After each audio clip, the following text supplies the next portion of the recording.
Lo importante de todo esto es que avanzamos.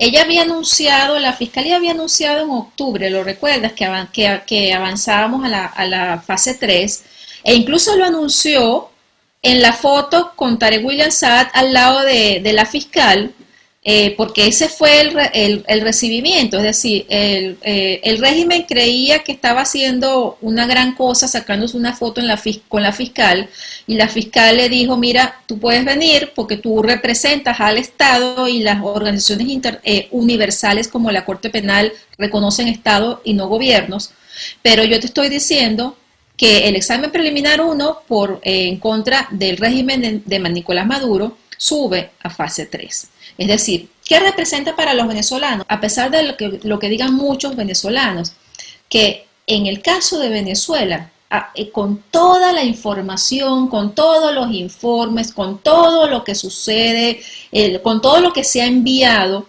el examen preliminar ha sido, está en sus tiempos, ha estado en sus tiempos, ¿no? Fíjate lo que la fiscalía anuncia. La fiscalía anuncia que en base a la información disponible se enfoca en un conjunto de crímenes en el contexto de la detención que permitían cumplir con los requisitos para determinar que había competencia material para pasar a la fase 3. Es decir, no nos olvidemos que el examen preliminar se abre el 8 de febrero de 2018. El examen preliminar se abrió antes de que 6 estados parte del estatuto denunciaran a Venezuela, porque los 6 estados parte del estatuto denunciaron a Venezuela en agosto del 2018. Es decir, es la fiscalía la que abre el examen preliminar de oficio y lo abre basado en información que ONGs habíamos mandado, que parlamentarios habían mandado, que personalidades habían mandado, o sea, por el artículo 15 del estatuto, ¿no? Que es cuando la sociedad civil documenta ante la Corte. Luego, 6 estados partes denunciaron a través del artículo 14. Pero ¿por qué abre la Corte Penal Internacional el examen preliminar? Lo abrió específicamente por asesinatos en manifestaciones, por detenciones arbitrarias, por tortura y por violación o cualquier otro crimen de índole sexual, ¿no? Lo abrió por esos crímenes. Más adelante, el informe de la Organización de Estados Americanos o los informes del Alto Comisionado de Derechos Humanos, etcétera, documentaron otros crímenes, como por ejemplo las ejecuciones extrajudiciales, la crisis de lo que está ocurriendo con la crisis de la salud, la crisis humanitaria. Entonces, ¿qué hace la Fiscalía?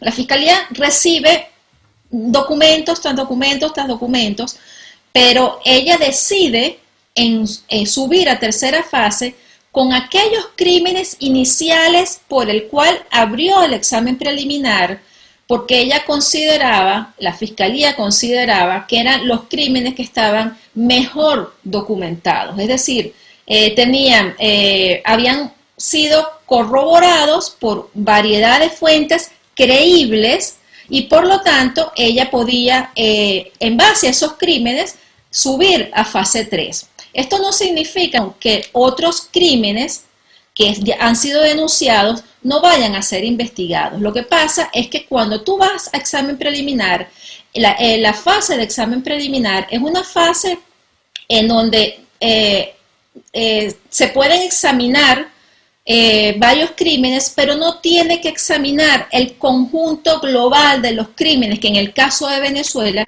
queremos los venezolanos que se determinen, ¿no?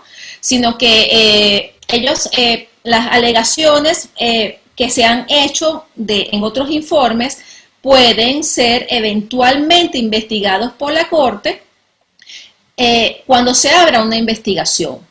Y en cuestión del tiempo, porque he escuchado muchas cosas sobre todo de gente diciendo que cómo es posible que se haya abierto solamente, que se haya avanzado por lo menos desde el año 2017.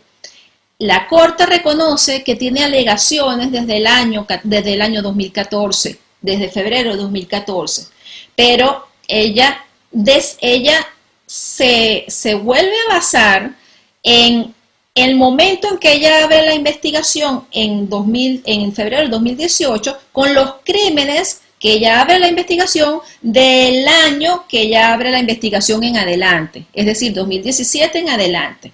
Ella misma en el informe dice que esto no quiere decir que en el momento en que se abre una investigación se conozca el resto de los crímenes que han sido denunciados desde 2014. He visto mucho debate de que dejaron por fuera los asesinatos, de que dejaron por fuera esto, de que dejaron por fuera lo otro. No, no, no, no. Lo que no hemos entendido es lo que dice el informe, ¿no? Que simplemente toma los crímenes que tenían mejor documentados, mejor desarrollados, con mayores pruebas de fuentes creíbles, ¿verdad? Y en base a esos crímenes subimos a fase 3 porque los pudo determinar de forma material, ¿no? Entonces, ahora viene la etapa de la admisibilidad, que ella misma reconoce, la Fiscalía, que va a ser rápida, porque además anunció que en los primeros meses del año que viene va a culminar el examen preliminar. Eso es una novedad de los cuales los venezolanos debemos estar contentos, porque yo estoy segura, o sea, yo sigo comentándole a todo el mundo que solamente por tortura, solamente en el caso de las torturas, que implica detención arbitraria, que implica violencia sexual, que implica desaparición forzada, y hay un caso por Venezuela, se va a abrir una investigación. Entonces, quería comentarte esto porque he escuchado muchas cosas de ataques a ese informe, y yo creo que no estamos viendo el contexto en el cual fue publicado y todo lo que dice, ¿no? Leer y entender bien todo lo que dice, ¿no? Porque nosotros pensamos que en el examen preliminar hay que ver todo, había que estudiar todos los crímenes. Si hubiera sido así, no hubiéramos subido a fase 3 por lo menos en no sé cuántos años. Si la Corte hubiera contemplado el monto total de los crímenes que nosotros queremos que ellos estudien, ¿no? Bueno, a partir de ahora estamos en la etapa de admisibilidad, donde la Corte pide al Estado venezolano sobre los crímenes que están siendo estudio de la Corte, qué se ha hecho, qué se ha investigado, si ha habido investigaciones creíbles, serias, imparciales, sobre quiénes fueron los ejecutores, si ha habido investigaciones y si ha habido juicios contra esos ejecutores. Como eso no ha sucedido, que los torturadores están libres, como te darás cuenta, ¿no? Y las máximas autoridades inductoras de esos crímenes están todas libres, esa etapa va a terminar pronto. Y entonces vamos a pasar al final del examen preliminar, donde se estudie si es un momento adecuado para que se abra una investigación. Y en Venezuela, como los crímenes han seguido sucediendo, como la represión sistemática al día de hoy continúa, pues entonces claro que es un momento para abrir una investigación. Desde el primer día que se abre una investigación, la Corte Penal Internacional puede pedir orden de aprehensión internacional contra las personas que ellas considere que debe hacerlo. Desde el primer día que se abre la investigación. Y si ese primer día Maduro sigue en el poder, a Maduro le pueden dictar orden de aprehensión internacional y a la estructura que ellos crean.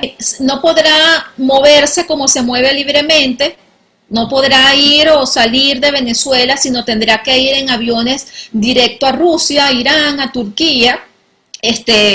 Tendrá que esconderse de esa orden de aprehensión internacional. Es decir, yo creo que cuando un presidente de un país que dice que se vende en el mundo como el máximo promotor de derechos humanos, porque así andan por ahí todos sus funcionarios diciéndolo, cuando un país como Venezuela, que vende una imagen al mundo, que está en la Minoal, que está en el Alba, que está en el no sé cuántos cuentos de estos grupos, tiene el presidente una orden de aprehensión internacional. Hay que ver ¿qué otros países amigos de Venezuela lo siguen apoyando? Porque, por ejemplo, tienes en este caso, podríamos hablar de México y podríamos hablar de Argentina y podríamos hablar de países, de otros países que a pesar de que simpatizan con Maduro, no pueden avalar que que esté en la misma columna de los más buscados del mundo por criminales. Entonces, esas relaciones diplomáticas que ellos pretenden mantener van a ir a peor y cada día va a estar más solo y más acorralado. En ese sentido, es muy importante esa orden de aprehensión internacional.